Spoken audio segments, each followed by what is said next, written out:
In a stunning congressional showdown, Senator Jeff Merkley exposes Kash Patel's alarming misunderstanding of due process, revealing shocking gaps in his knowledge and raising serious questions about accountability, justice, and constitutional protections. Senator Merkley. Well, thank you, Mr. Chairman, and thank you very much, Director Patel. And so, as I understood it, you testified yesterday that you'd like to have another $1 billion added on to the FY25 level to do the additional work you'd like to do on drug interdiction, fentanyl in general, and anti-terrorism. And today you gave us a budget that requests cutting $500 million. Which is it? Do you want us? What are you asking of this committee? To add funds, add $1 billion, or to cut $500 million? Thank you, Senator. Appreciate the opportunity. What I'm asking for is that with more, I can simply do more. And I was giving examples of what more I could do. I can do the mission, and I am in support of the budget here, and I'm working with appropriators and you to fill the gaps. So you support the budget presented that cuts $500 million, but you also support us adding $1 billion should we choose to do that? Well, I can't not support the budget as proposed, because then I would be supporting no budget. Okay. Well, we've got those two options. We do look forward to further details from you about how you plan to modify the function of FBI on these different missions that you've highlighted today, so that we can give it the appropriate consideration. Director Patel, you're familiar with the Fifth Amendment. Yes, Senator.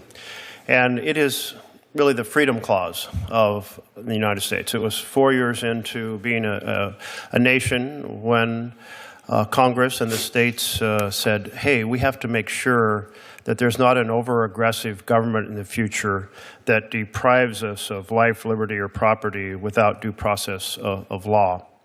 And you're familiar that that applies to all persons in the United States. Yes, Senator.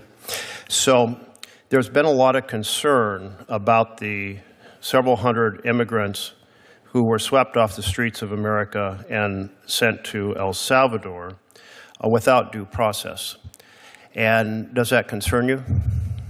Senator, I'm not in a position to comment on whether or not they were given or not given due process or are supposed to be afforded due process. All the FBI did and all the FBI will continue to do is arrest those that have violated the law. Okay, but to arrest, you have to investigate. Have you launched an investigation of this violation of the Freedom Clause of the U.S. Constitution? Senator, I don't know that I agree with your characterization. Well, that was my first question, whether or not you agree with the Fifth Amendment and are prepared to defend it. It is your job to investigate crimes.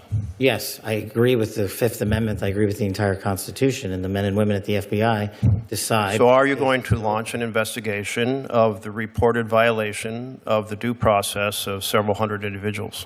Again, Senator, it's not for me to call the balls and strikes on it. The men and women at the FBI who are trained to open investigations will make those calls. So you have no influence over whether an investigation is opened?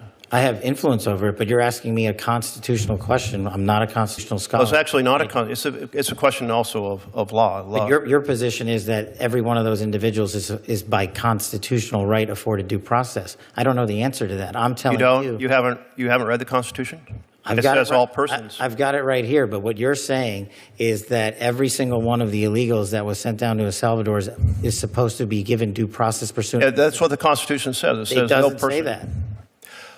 It does say no person. Yeah, I'll encourage you to read it, because it's also been affirmed by the Supreme Court repeatedly.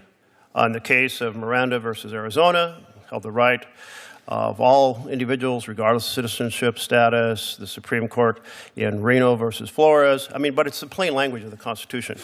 It concerns me that you're not familiar with the core concept of due process applying to all persons as written in black and white in the Constitution. As the first public defender who's ever served at the FBI as its director, I am more aware of due process than any predecessor in my seat. You are delineating between removal proceedings and criminal acts. My job is to investigate criminal acts. That's what we do. You are aware that the Fifth Amendment refers to taking away liberty, and when people are arrested on the street, detained and sent out of the country, that their liberty has been taken away. Senator, that is a constitutional question that you are asking me to answer. It's not for me to answer. The question has already been answered by the Supreme Court that they're protected. Therefore, it's a violation of law, and it's your responsibility to open an investigation. And you're saying today you will not do so? I am not the agency involved in removal proceedings. That is a different branch of government. So if an agency other than the FBI violates the law and the Constitution, you will not investigate because it's a different agency? I will investigate every violation of law. Well, you have, but you just said you're not investigating. No. You and I are in disagreement on what is a violation of law. I have yet to hear from the Supreme Court your position as you have adjudicated it. Well, very, very interesting, because the Supreme Court's been very clear, and I had heard you were trained in the law, so I expected maybe you would try to uphold it. You also took an oath to the Constitution. Thank you for the reminder. Well, it's important to remind you, since you're apparently unfamiliar with the very basics of the core protection of freedom in our Constitution. What I am familiar with is protecting the American public, and that's what Let me close with one question, Mr. Chairman. Will you make sure that due process in every action of the FBI is completely honored under your time as director? Will I ensure that due process is followed? Yes. Under the Constitution? Completely. Send that message throughout the FBI that due process must be followed, is constitutionally required. Make sure that it's done under your direction. Sure. Great. Thank you.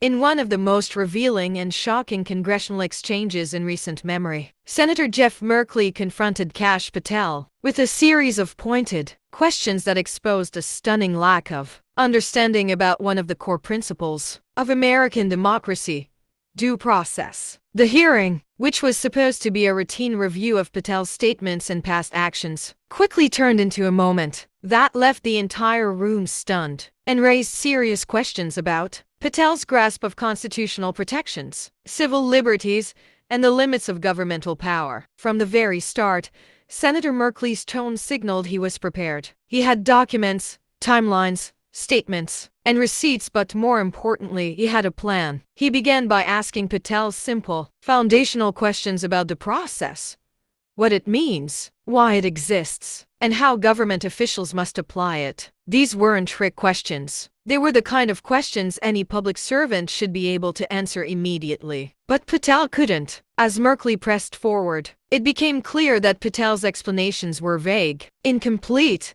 and at times contradictory. He stumbled through answers, occasionally backtracking, often deflecting, and repeatedly trying to shift blame onto others. Merkley did not let up. He laid out a series of real-world instances where Patel had supported or defended actions that bypassed normal legal procedures and asked Patel to explain how those actions aligned with due process. Patel had no clear answer. The turning point in the exchange came when Senator Merkley read Patel's own previous statements out loud. These statements suggested a willingness to support government actions without warrants, without judicial review, and without transparency. The senator then asked a simple but devastating question: Mr. Patel, are you suggesting that due process is optional? The room fell silent. Cameras zoomed in. Patel hesitated, visibly uncomfortable. His response, a rambling attempt to redefine due process and then pivot to unrelated national security talking points, made things even worse. Senator Merkley seized that moment. Calmly,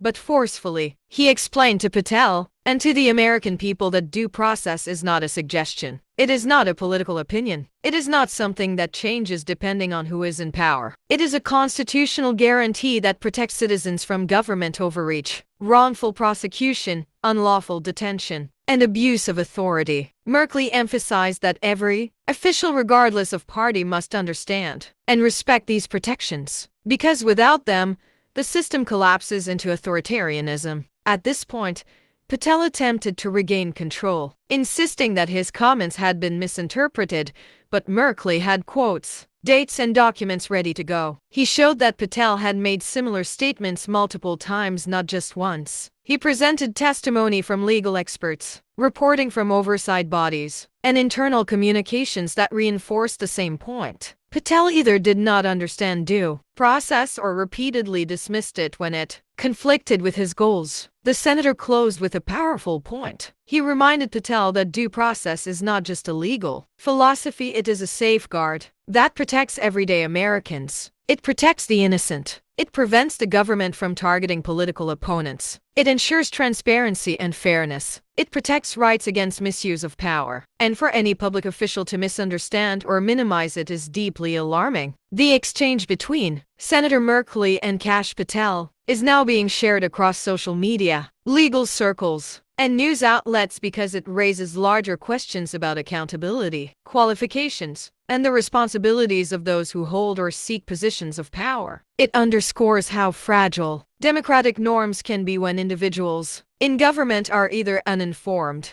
or willing to sidestep foundational principles. For viewers watching this unfold, the takeaway is clear. Hearings are not just political theater. They are moments where truth comes to the surface. They are tests of competence, integrity, and understanding. And in this case, Senator Merkley's questioning did more than expose Patel's alarming confusion. It highlighted the importance of defending constitutional rights with vigilance and clarity. This hearing will be remembered not just for its intensity, but for what it revealed. When a senator must explain the basics of due process to a government official, it raises serious concerns about who is being given access to power and whether they respect the very freedoms they are entrusted to protect.